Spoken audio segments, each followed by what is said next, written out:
Hey, what's going on, guys? So, continuing on with the Spider-Man review series, now it's time to talk about Spider-Man 2. So, I said in my last review that the first Spider-Man was my favorite movie of all time, which is true. And typically, the second film is the one that people, prefer to the first one. And while I disagree, obviously, I will say that I can understand why, because this is another awesome movie. It's a lot of fun. It's action packed. Has some great messages in there, I think. So, Tobey Maguire, once again, that's my boy, Spider Man for life. Um, I love that guy. He brings it to the role perfectly, again, in my opinion. You have Dr. Octopus, the villain in this. He's a great villain. I love Alfred Molina's portrayal. And if it's true that he's coming back in the new Spider Man film, No Way Home, then that's awesome. I'm excited about that because I thought he was amazing. No pun intended. Eh, pun intended. He was amazing.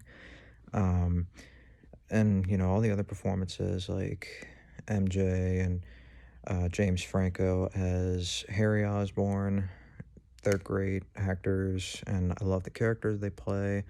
Um, the chemistry between all the actors is amazing, and I always find it kind of sad how it seems like all of Spider-Man's villains, he has some kind of a personal connection to them. You had Green Goblin in the first one, who was his best friend's dad, and now you have Doctor Octopus in this one, and he's his mentor, the guy that he, looks up to, wants to be like, and we'll talk more about that in the third one whenever we get to that. But I always find that kind of sad, how he's just seems like everyone he meets is just doomed to be a villain.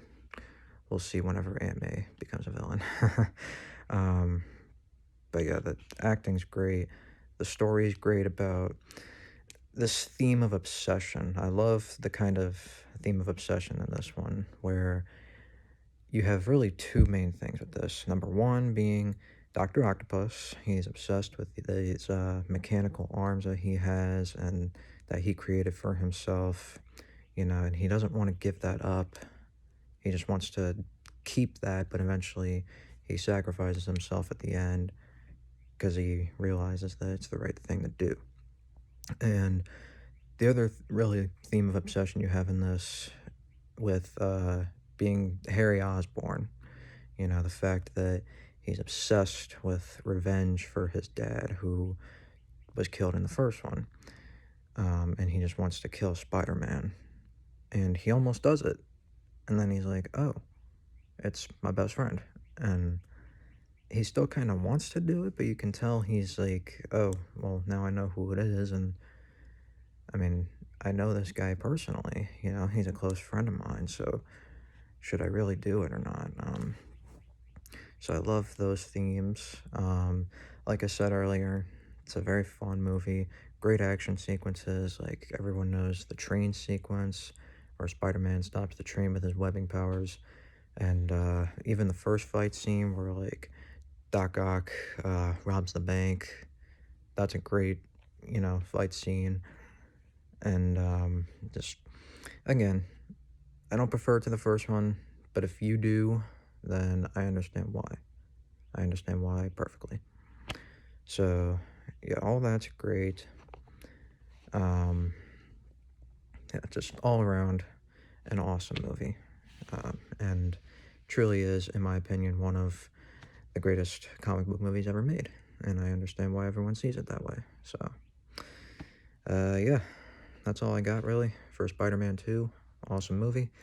Um, if you guys haven't checked out any of my other videos, I would appreciate it if you did. I'd appreciate any likes, any, you know, comments, friendly comments, don't be a jerk. Nobody likes jerks. But that is my review of Spider-Man 2.